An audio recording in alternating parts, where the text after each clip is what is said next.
Hello, everyone. I'm Dr. Leslie Birkland from The Brighter Life, and I am here, sort of here. He's elsewhere, but with Mr. Nick Brighter from the Brighter Institute. Can you hear me, Nick? Yes, I can. Glad to be here. Excellent. What we're going to be talking about today is multiple sclerosis. March is Multiple Sclerosis Month. And if anyone is interested to know more about multiple sclerosis, this is just sort of a multiple sclerosis 101. I'm going to be referring to it as MS.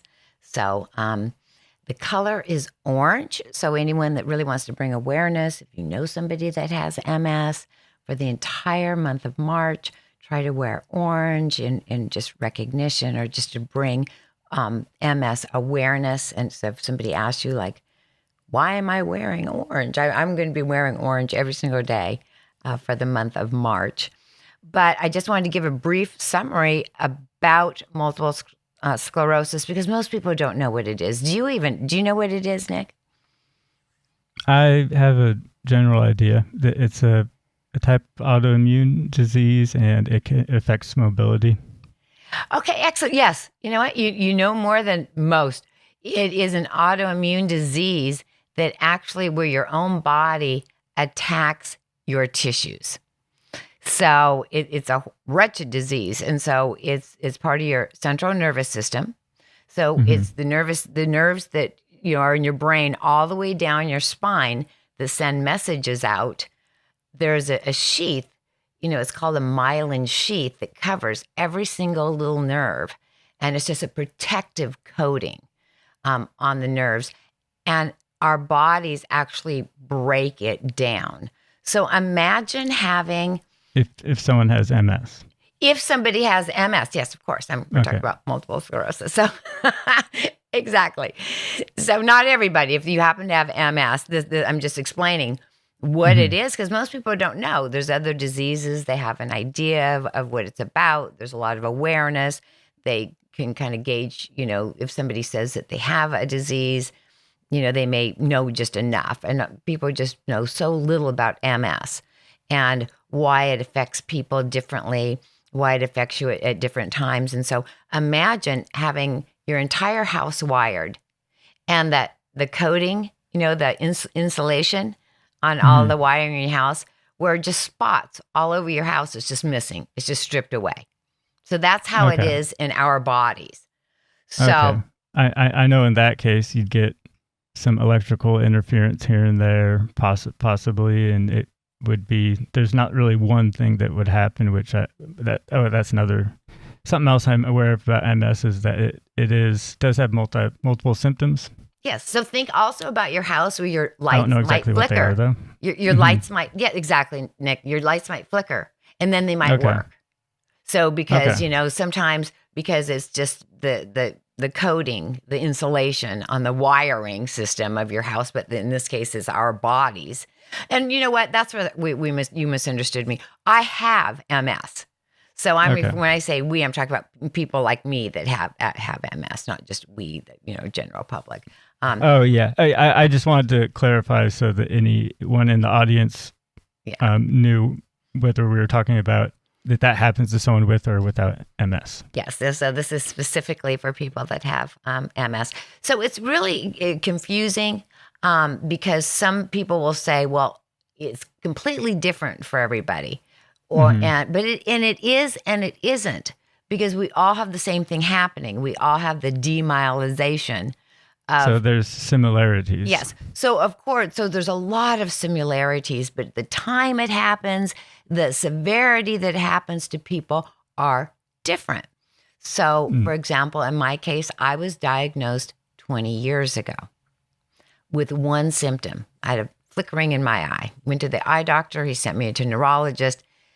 Was diagnosed with MS, and I didn't have any symptoms. The eye flickering went away. So just sorry to interrupt you there, but it sounds like it is something that a diagnosis can be made relatively easily, or is it difficult to diagnose? Not always. I did have to have an MRI, and they saw the lesions that were down the back of my neck, and how many lesions. And that's In the something that MS happens with world, they're MS. called plaques, and it's Yeah. pronounced and spelled just like plaque that you might have on your teeth. They call them plaques, but they're like little tumors. And so I had enough, and so that's how they actually can determine that. But benign tumors. They're benign. Well, I mean, yes, but they're affecting your. they're not they cancerous. themselves. You get They're- more they're tumors. MS related. They're not cancerous. In themselves, the actual little tumors aren't, but that is an indicator that you have MS. Along with all of the other types of symptoms, and it usually a lot of people that I've interviewed, they found out through an eye exam. They were sent to a doctor because of an eye exam. Oh, okay. So that's very common. That is very, very, very common. Yes. So a lot of people have MS and they're not diagnosed because the doctors, they just don't know enough. So you were diagnosed 20 years ago when you went to an eye exam. Yes. 20 years ago, went to an eye exam, but then I was in the flickering on my eye went away. They call it flashes. There's flashes and then there's little spots that you get too. So it's sort of like gnats. You're always sort of like gosh, there's black dots in my eye. How many people have MS, do you think? Okay. In in the United States, they estimate that about 1 million people currently have MS. Oh, that's a high. I mean, it's slower than 1%, but it's it's about enough where 1/4%. where researchers are actually interested enough to actually pharmaceutical companies are It interested sounds like about enough. maybe 1 in 400 people.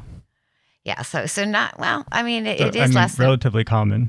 well, let's say we have 380 something. I'm talking about the U.S. A million people in the U.S. and so there's 1 million. So yeah, It's more than I thought. It's a pretty low number. Like for example, cancer would be about triple that. Okay. And, cancer is... That's a lot more than I thought also. Yeah, yeah. In America, with cancer, about 600,000 people actually Then again, I know die. there's all different kinds of cancer. That's right, cancer. And there's lots of... And cancer is... But people have such an awareness of cancer. They may not even know... They may know someone with cancer. They don't know if it's leukemia or what kind of cancer, if they have breast cancer, or if they have, cancer of the brain or, prostate cancer. But they've heard it enough where they have awareness. They have awareness of cancer. And with MS, there isn't enough awareness. So, and then there's very much a misunderstanding because some days we can look completely normal. I can go to my mailbox. I can walk okay. I'm never going to walk the same. I may not need my cane. And then the next day, I may be in bed all day because I can barely stand up. Okay. So, those are some of the symptoms are fatigue. I could see how something I've heard you mention on the show before that could cause some people to question or, they see you using a cane one day and not another. Right. She just wants attention. Yeah, and so something like that. It's very misunderstood. Yeah. So unless it's somebody that you've explained, but I think just explaining it very simple. This is what's happening. My electrical system, my body is not sending the messages back to my brain correctly because the myelin sheath has been worn down in spots, down my spinal cord. But sometimes it is able. Yeah. Unless someone's deteriorated past that point where. Sometimes it does. Sometimes it does. Like for example, a lot of people with MS, they have a numbness.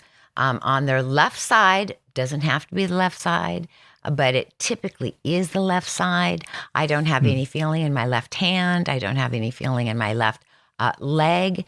I do have muscle memory, so I'm still able to walk. I don't need a wheelchair.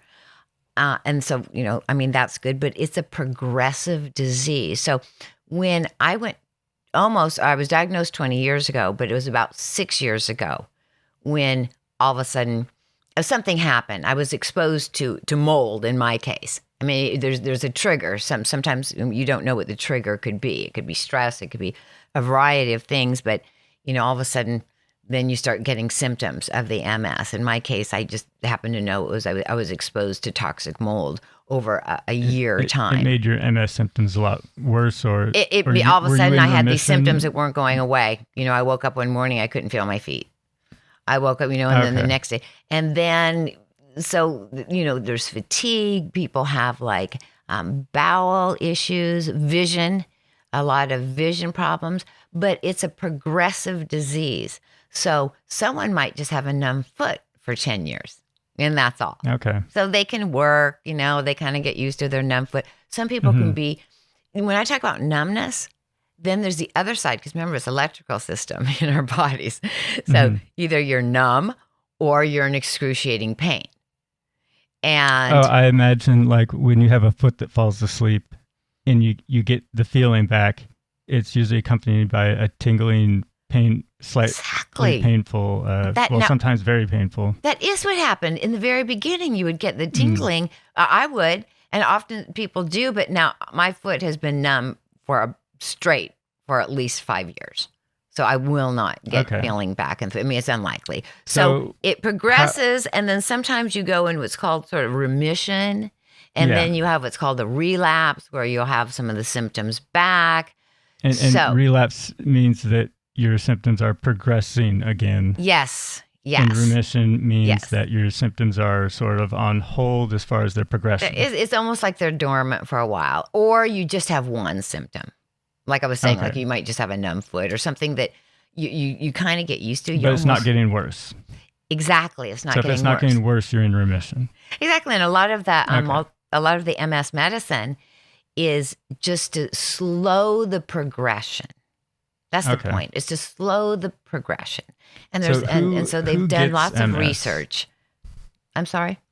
Who gets MS? Is there a class of people or category? Okay, that's an interesting question. Or does it happen more often? I mean, not 3 times more women. Men or women? 3 times more women than men. Oh, so it is gender specific. Okay. It is. And is it age specific or? People are typically diagnosed the first time they're diagnosed between the age of 20 and 40. Now, I was diagnosed sort of right in between there. So that's why I didn't have any symptoms for years, because the little eye flickering went away. I knew I had MS. I knew one day it may pop up, and it did. Is there a cure for MS? Okay, there is not a cure. There is only medicines that they've been developing to slow the progression. In general, it is not, they don't call it a death sentence like some diseases, where you're at a certain stages, but your lifespan in general, what they say is lessened by about 10 years. So if my life, if I was going to be 95, like my grandma and her mother, mine would be 85. So you can live, a longer life, but you ultimately, you don't actually die of like MS, but you die of things that happen because of MS. And the most common way people die is because the circuits in their lungs, their muscles become very weak in their lungs, and they actually ultimately die of a respiratory disease, respiratory issues.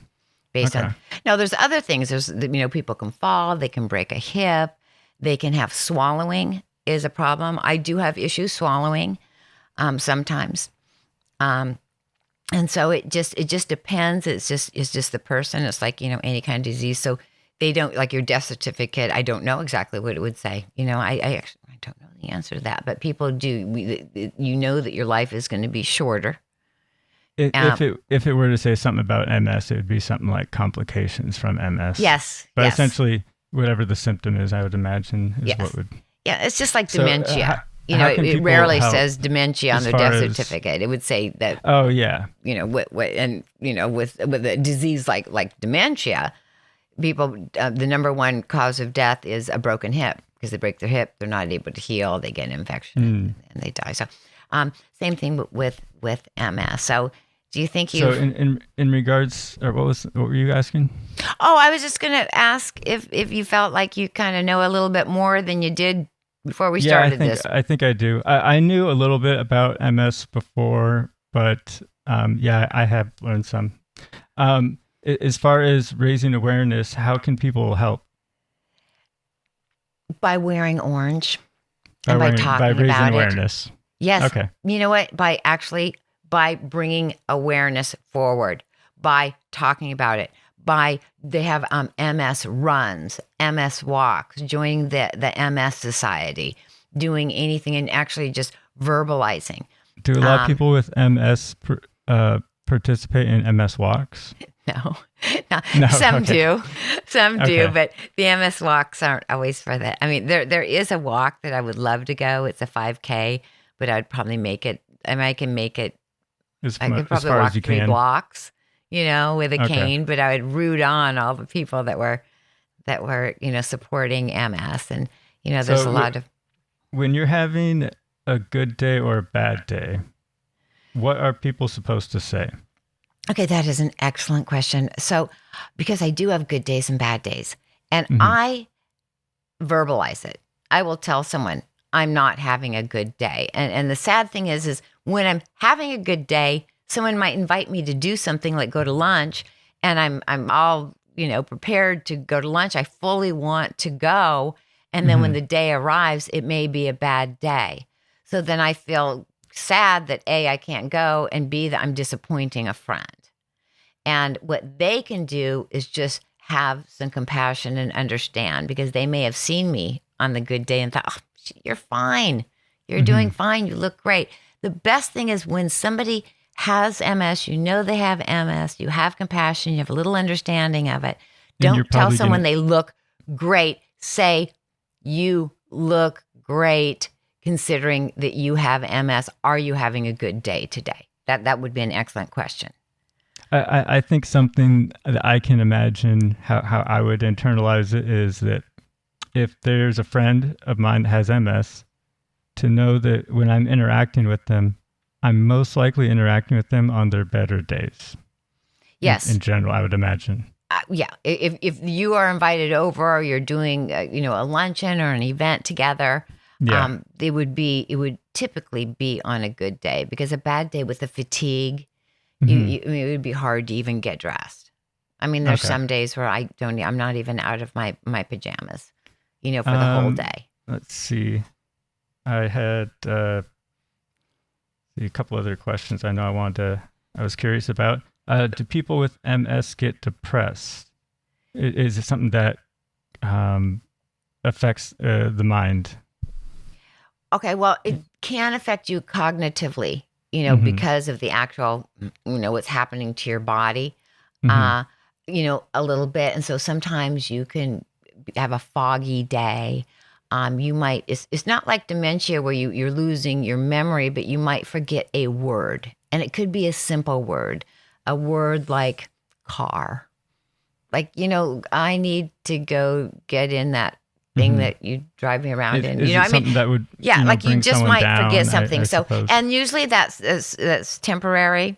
Mhm. I mean, for the most part, until you really, really progressed where you can't walk and you can't function, and then it does affect your mind a little bit more. Um, I'd say fatigue is probably the hardest, because you're excited, you want to do something, Okay. and you're good for like an hour. So I can give it it my sounds all like for an hour it's. or two. Mhm. It sounds like it's mostly from the physical effects that it has you and how that affects you mentally.